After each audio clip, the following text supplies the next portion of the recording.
Mr. Trena, we're going to rock Unit 3, Worksheet A right now.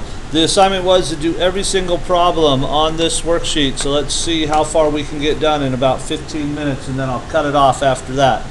Number 1, we're going to write 3 valid congruency statements given the triangles below. Okay, so remember, when we write a congruency statement, we are going to start it off with the symbol triangle, and then we're going to name this triangle in any order we want. Okay, and I'm going to write it in alphabetical order, so I'm going to go W, T, P. Nice job if you were paying attention here. That doesn't seem like alphabetical order to me. It isn't. Okay, then what I do is I'm going to say it's congruent to, and then I'm going to put the triangle symbol, and then what I'm going to do is I'm going to match up, I'm going to correspond the letters in this triangle, which I know is congruent to this triangle.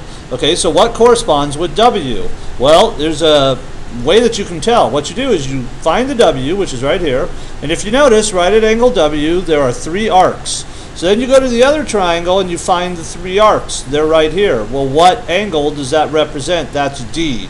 So that's telling me that W has to correspond with D. So if you put W first, you have to put D first. We put T second. Well, what corresponds with T? Here's how we tell. You find T in this triangle, it's right here, and if you notice, angle T is represented by those 2 arcs. Go over to the other triangle that's congruent to it, find the 2 arcs, which are right there. That represents what angle? G. So G would correspond with T. Okay, and then the last one, we have P right here. What corresponds with P? Well, if you notice, P has 1 arc. 1 arc at the other triangle is H, so P would have to correspond with H. So if you put P third, you have to put H third. Okay, that would be an example of a valid congruency statement. All right, I'm going to zoom it in just a little bit so it's a little bit easier to see for those of you who are doing this problem at home. Okay, there we go. Now, to write 2 other valid congruency statements, and by the way, there's more than 2 others you could write. All you have to do is you just mix up the letters. So, instead of writing this triangle as triangle WTP, I could put it in the reverse order. PTW. Then I would put the congruent symbol. Then I would start the other side of the congruency statement with the triangle symbol, and then I would write these 3 letters, but I would match them up. So what matches up with P? Well, we already determined that would be H. So if P goes first, H has to go first. If T goes second, what matches up with T? We already determined that has to be G. If you're putting W third, what do you have to put third over here? Whatever corresponds with W, which would be D. So if I wrote triangle PTW, I would have to say it's congruent to triangle HGD, okay? The order of the letters are telling me what parts correspond with each other. Okay, last way, a third way is I could once again mix up these letters. I'm going to go W and then PT. And then I would say it's congruent to, and then I would put the triangle symbol, and then I would correspond. W, if we put W first, W corresponds with D. We have to put D first. P, if we put P second, P corresponds with H. We would have to put H second. T corresponds with G. If we put T third, we have to put G third. So triangle WPT is congruent to triangle DHT. Okay, that would be 3 valid congruency statements. All right, moving on to number 2. So the directions for number 2 and number 3 state. There we go, we can see it. Given the congruency statement, so you're given this congruency statement right here. Triangle ABE is congruent to triangle MNP. We're going to list all the congruent angles and all the congruent sides. Okay, well, let's start with the angles. Those are probably the easiest ones to see. So notice how A comes first. A represents angle A in triangle ABE. Well, angle A is going to be congruent to whatever comes first here, which is M. So M represents angle M. So angle A in triangle ABE is going to be congruent to angle M. The second letter is B. That represents angle B. That's going to be congruent to the second letter on this side of the statement, which is N. So that would be angle N. Okay, the last one, angle E, would be congruent to angle P. Now, it's important to denote right here, that's a P, sorry. Okay, it's important to denote that I'm saying angle A is congruent to angle M. I don't know, this statement does not give me any indication as to how many degrees these angles are. It just gives me an indication as to what's congruent to what. Now let's talk about the sides. Well, how do you represent the sides? Remember, to represent sides, you always use two letters. So whenever you name sides, always name sides using two letters. Okay, so if I have triangle ABE, if you notice the first two letters are AB. So AB represents side AB of triangle ABE. Side AB would be congruent to, what are the first two letters in triangle MNP? MN.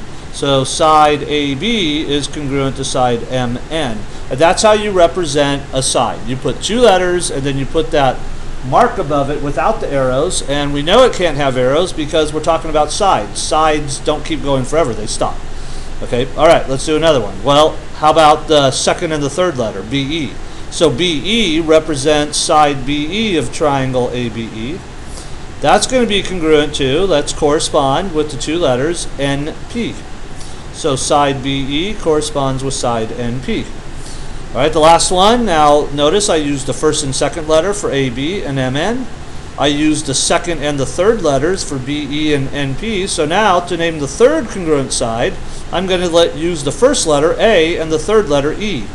So that would represent side AE. And side AE would be congruent to MP, the first and the third letters in my congruency statement. So that's how I would list all the congruent angles and all the congruent sides. The next part of number 2 said, let's write another valid congruency statement. Okay, well, I'm just going to take this and I'm just going to rearrange it. So I'm going to go triangle, and instead of naming the triangle ABE, let's go ahead and name it BEA. You can name it whatever you want, in any order you want. Now, when I put that congruent to, and I'm going to put the triangle symbol, I have to correspond. So what corresponds with B? N, because they're both second here. So if I put B first, I have to put N first. If I put E first, notice E corresponds with P. I have to put P second. Sorry, I said E first. E went second. If I put A third, A corresponds with M, so I would have to put M third. That would be another valid congruency statement. Not the only one, but it would be the one that I could write. Okay, all right, we're going to skip number 3. You have to do number 3, but you're going to do number 3 exactly like you did number 2. All right, moving on to number 4. So number 4 says, given triangle STU, here's triangle STU right there, is congruent to triangle KLM, we're going to complete each of the following statements. So what we're basically doing is we're giving a picture. The picture is meant to kind of throw you off. Don't worry about the picture so much, because this triangle congruency statement tells us exactly what's equal. So in A, side TU. Here's side TU. I'm going to put a tick mark there just for the heck of it. Well, TU is congruent to what side over here? How do you tell? Look at the congruency statement. Notice TU is the second and the third letter. Go over here, second and third letter is LM. So that means side TU, that's how we would read that, has to be congruent to side LM. Okay? Side KM. So here's side KM right here. I'm going to put 2 tick marks there just so I get a visual. So side KM is congruent to what side in this triangle? Well, that means I'm going to look for K and M here. Notice K and M are the first and the third letter in my congruency statement. So that would have to match up with side SU. So side KM is congruent to side SU. I'm going to put 2 tick marks there. Side LK right here, I'll put 3 tick marks. Notice LK is the second and the first letter, so that means that has to match up with side TS. So there we go. That's how you would do C, and I'll put 3 tick marks there. Now we go to D, angle M. Well, here's angle M. I'm going to put an arc here.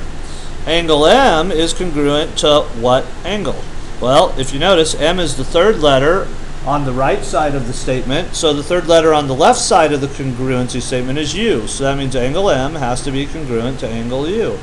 Okay, and if you notice, excuse me, angle M is sandwiched in between the 1 tick mark and the 2 tick mark sides. So angle U, if you notice, is also sandwiched in between the 1 tick mark and the 2 tick mark sides. That's a way to tell if you're doing it right. Angle T is congruent to what angle? Here's angle T. I'm going to put 2 arcs there.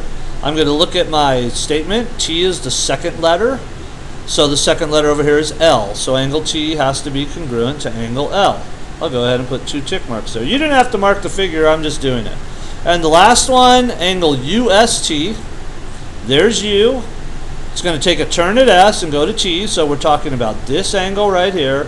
Well, what is it congruent to? Well, it's congruent to the only angle that's left, which is that angle right there. But the question is, how should I name that angle? Well, I have to use 3 letters. Why do I have to use 3 letters? Because they use 3 letters over here. So we have U, S, T. Third letter, first letter, second letter. Third letter M, first letter K, last letter L. M, K, L. That's what that would have to be congruent to. Okay, so that's how we would do that. In part G, notice it wants us actually to complete the congruency statement. So triangle UST. Okay, so notice what they did was they just switched the order. They did U first. Well, U has to match up with M. So this would be congruent to triangle M. Then they used S second. S went first over here, so S has to match up with K. Okay, then they used T last, and we can even look at the picture. If you notice, T has 2 marks on it, so it would have to match up with L, because L has the 2 arc marks. So triangle UST is congruent to triangle MKL. Another way to write the triangle congruency statement would be triangle TUS is congruent to, and we could actually look up here. T has to match up with L. If we put T first, L has to go first. If we put U second, U matches up with M, we'd have to put M second. If we put S third, S has to match up with K, so that'd be triangle LMK. Okay, that would be number 4. Any questions? None? Good. All right, that would have been weird if there were questions. I'm literally talking to myself. All right, number 5. Given triangle BCM is congruent to triangle ZYR, so we are given that these 2 triangles are congruent. There's my statement. I want to find each missing measure. Now in this problem, we're actually finding the missing measure. So what we're finding is when in A, when it says CM is equal to, I want to know actually what measurement CM is equal to. So I'm not going to say CM is equal to YR. All right, that's what I'm not saying. I'm saying CM is equal to how much. Okay, well, I just answered it. CM, notice the second and third letter, is equal to side YR. There's YR. YR is 11. CM has to be 11 meters in this case. Okay, how about BM? All right, well, if you notice, BM is the first and the third letter. Excuse me. There's BM. The first and the third letter is ZR, so BM has to be the same as side ZR. Here's Z. Here's R. ZR is 15 meters, so BM has to be 15 meters. C, side YZ. Well, side YZ is right here. It's the second and the first letter. The second and the first letter over on the left of the statement is CB. And if you notice, side CB is 8 meters, so that means side YZ has to be 8 meters. Okay, part D, what's the measure of angle B? So what matches up, what corresponds with angle B? Angle Z. Angle Z is 45 degrees. Angle B would have to be 45 degrees. Okay, hopefully this is all making sense. There we go, 45 degrees. All right, now how about the measure of angle M? Well, angle M matches up with angle R. Problem is there's no measurement for angle R. But if we go to this triangle right here, we can find angle M. We know that's 103. We know that angle's 45. If I add those up, I get 148. And then if I subtract that from 180, angles always add up to 180, the inside angles, that would have to be 32. So angle M would have to be 32 degrees. So there's my answer for E. Okay, now let's find angle Y. Angle Y is right there. Look at the statement. Angle Y is second. That means it has to correspond with angle C. Angle C is 103 degrees, so angle Y has to be 103 degrees. Okay, so there we go. There's number 5. Number 6. Given triangle XPS is congruent to triangle D and F, find the values of X and Y. So in this problem, we're finding the values of x and y. So let's find x first. So if you notice, x belongs to the expression 17x plus 3, which runs alongside xs. So since these two triangles are congruent, all right, there we go, lights are back on. That means something over here has to be the same as, or has to be equal to side xs. Let's look at the statement. xs is first and third in the order of my statement. df is first and third. So that means side df, which is 54, has to be equal to side xs. So xs side has to be equal to side df. Substituting in what I know, xs is represented by 17x plus 3. That means that has to be equal to side df, which is represented by 54. And I use that equation to solve for x. I'm going to subtract 3 from each side. That would give me the equation when the 3's cancel out. 17x is equal to 51. I would divide both sides by 17. 51 divided by 17 is 3. So x is equal to 3. There's my answer for x. Okay, all right, now we got to find y. All right, well, we go over here. Notice y runs along the side xp. xp in my congruency statement is the first and the second letters, so it has to be the same as dn, the first and the second letter. And if we look over here, side dn is equal to 57. So we just found out that side xp is going to be equal to side dn. xp is represented by 4y minus 3. So that's going to be equal to dn, which is 57.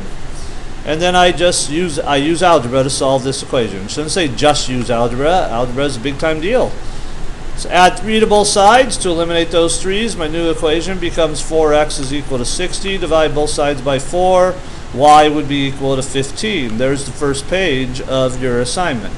All right, let's turn it over. I said I'd work for 15 minutes. I'm at 17 minutes and 15 seconds, so I'm working overtime right now. I'm not going to do all the problems. I'm just going to do a couple more right here. Okay, all right, so let's go ahead and you know what? Let's skip all the way down to number 8, and that'll be the last one that I do here. Okay, so if you notice, number 8 says if triangle, let's see, can you see it? Yeah, you can. If triangle DEF is congruent to triangle JKL, D to E is equal to 18, E to F is equal to 23, D to F is represented by the expression 9x minus 23, J to L is 7x minus 11, J to K is equal to 3y minus 21. We're going to find the values of x and y. Okay, so, but there's no picture. So to do number 8, you could literally do one of two things. You could either draw a picture, just make up two triangles, or you could just go off the information that you know. So for instance, if you notice, I've got DE, so that's the first and the second letter, that's 18. The first and the second letter over here is JK. Do I know anything about JK? Yeah, JK is 3y minus 21. So I know that D to E, without even knowing what the triangles look like, other than the fact that they're triangles, that D to E side has to be equal to J to K side. D to E, we're told, is 18, so I substitute 18 for D to E. J to K, we're told, is 3y minus 21, so I substitute 3y minus 21 for J to K. And I use that equation to find the value of y. Add 21 to both sides. That eliminates the 21. I get 39 is equal to 3y as my new equation. I divide both sides by 3. I just found out that 13 is equal to y. And you can think of that as y is equal to 13. Awesome. Now let's use some more information. Okay, well, we're told that side EF is equal to 23. EF is the second and the third letter in my congruency statement, so that means E to F has to be equal to K to L. Do I know anything about K to L? I don't. So that doesn't help me. All right, how about this right here? But we're also told that D to F is 9x minus 23. D and F, if you notice, that's the first and the third letter. So that means D to F, side D to F, has to be equal to side J to L. And I have information about both of those. So based upon my congruency statement, side DF has to be equal to side JL. All right? So what does that mean? Well, g to f is 9x minus 23. So in the place of d to f, substitute a 9x minus 23.